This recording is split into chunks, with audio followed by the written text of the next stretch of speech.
India is in the middle of a high-stakes digital transformation as states across the country compete to become the for its first ever AI hub in Andhra Pradesh's Visakhapatnam. Work of AI centers in 12 different countries, but Google just bet $15 billion on a city that most people can't even spell correctly. Meta chose only 2 Indian cities for its global undersea cable network: Mumbai, Visakhapatnam. Not Bangalore, not Pune, not even Hyderabad. Visakhapatnam. And they're not alone. Reliance, Brookfield and Digital Realty are putting down 98,000 crore rupees for a single project in this coastal city. That's larger than the market cap of some Fortune 500 companies, going into just one place in one state, Andhra Pradesh. Meanwhile, Bangalore's tech workers are stuck in 3-hour commutes. Its politicians are busy playing language politics with the very people building India's digital economy. And Karnataka is spending 52,000 crore rupees on freebies while failing to fix the city's transport. And 1,000 kilometers away, a quiet revolution is happening. One that could redefine India's technological map. A city that isn't chasing the old IT services model, isn't building another call center corridor, but is emerging as a digital infrastructure backbone of India's AI future. And the man orchestrating this transformation? He's done it once before. 25 years ago, Chandrababu Naidu took a city known for biryani and pearls and turned it into India's second largest tech hub. He convinced Bill Gates to build Microsoft's first development center outside the US in Hyderabad. He built High-Tech City from literally nothing into a $30 billion IT export powerhouse. Then came 2014.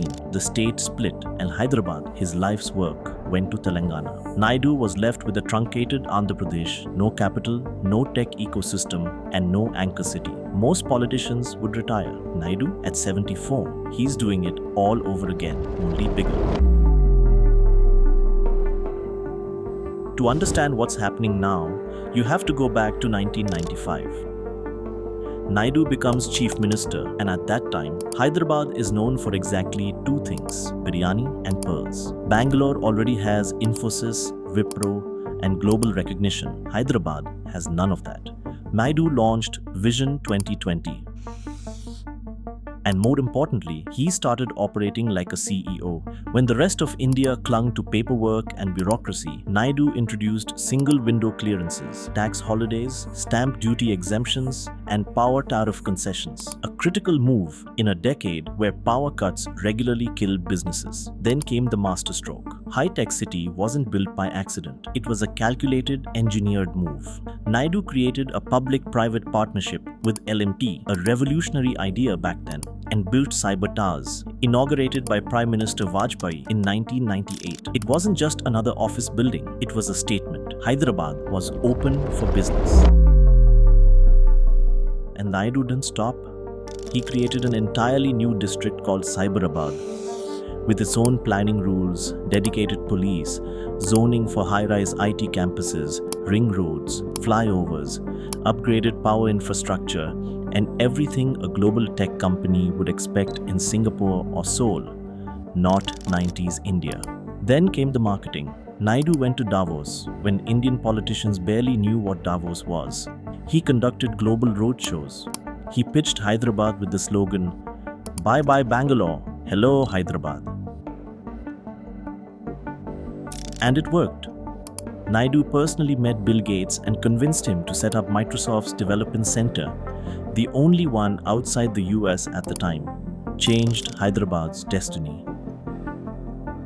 Companies followed: Oracle, Deloitte, CA Technologies, Amazon, Google. By the time Andhra Pradesh split in 2014, Hyderabad had over 9 lakh IT jobs and 2.4 lakh crore rupees in annual IT exports. Hyderabad was no longer just a city.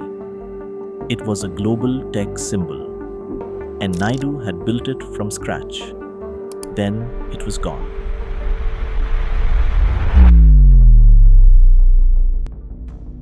After losing Hyderabad, Naidu could have faded into retirement, living off past glory.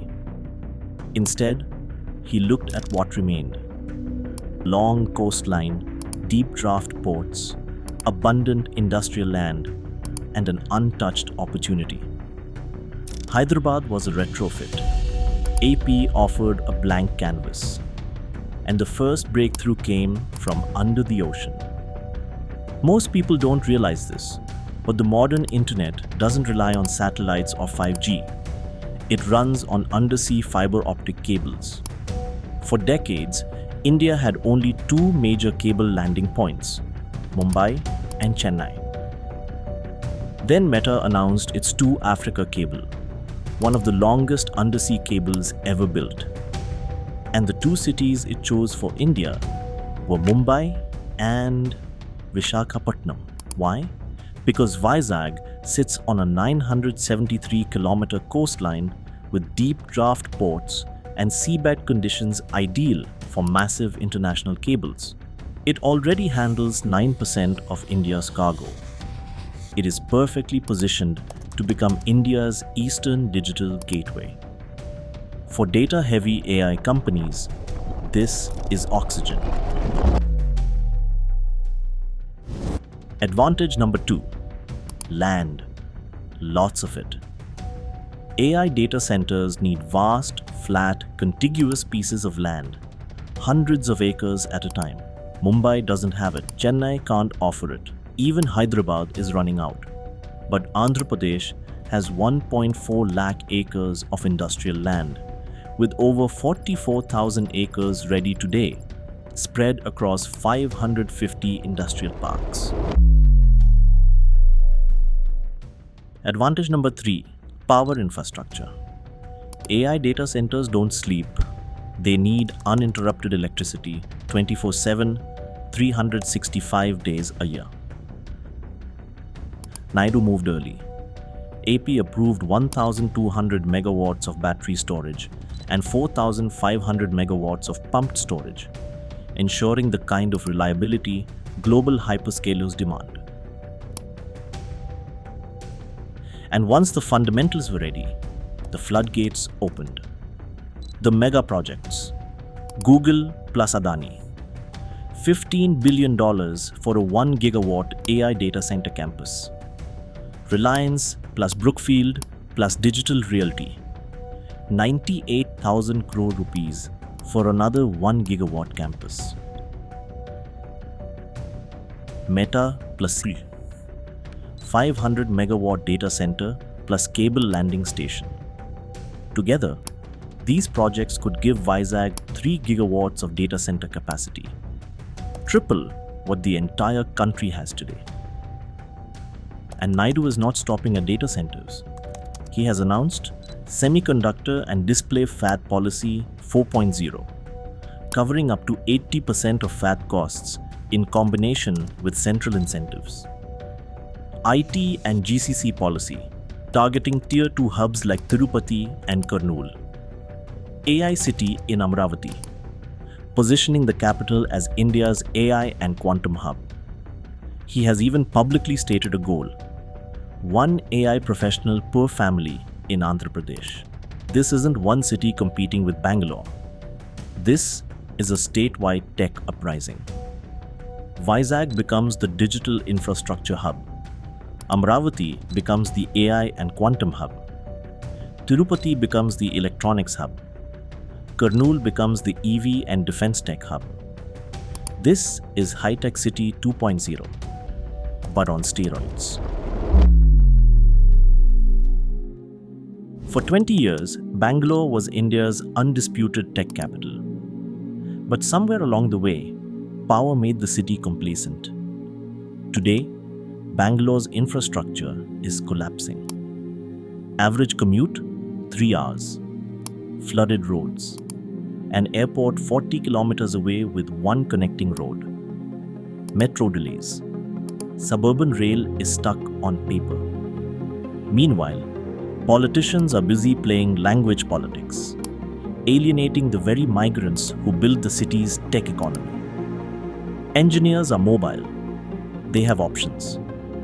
If Bangalore makes them feel unwelcome, they'll choose Visakhapatnam, Hyderabad, Pune, Kochi. Anywhere talent is respected and infrastructure works. And competition is here. Hyderabad is expanding. Kochi is rising. Pune is stabilizing. Ahmedabad is investing. And Andhra Pradesh is building the world's newest AI gateway. For decades, India's tech dominance was concentrated in 3 cities: Bangalore, Hyderabad, and Pune. That created world-class ecosystems, but also bottlenecks: housing bubbles, traffic crises, infrastructure overload, regional inequality. What Andhra Pradesh is building is a new model, a distributed tech network of cities, each specialized in a different part of the AI economy. Vizag to data and compute, Amaravati to AI and quantum, Tirupati to electronics and semiconductors, Kurnool to EVs and drones. And because these cities are connected by fiber, designed from scratch, and powered by renewable-backed infrastructure, they avoid the pain points that cripple Bangalore. The timing matters. We are no longer in the IT services era. We are in the AI and digital infrastructure era, and the cities that control data, compute, and power will control the future. There are challenges. Data centers don't create many jobs. Vizag has water constraints. Semiconductors require decade-long ecosystems. Amaravati faced political deadlocks. But we've heard this before. In 1995, people laughed at the idea that Hyderabad could challenge Bangalore. 20 years later, Hyderabad was home to Amazon and Microsoft's largest campuses outside the US. Naidu understands something few politicians do. Talent and companies don't move for tax breaks. They move for infrastructure, reliability, and trust. He proved it once. He's proving it again. If he succeeds, Andhra Pradesh won't just rival Bangalore.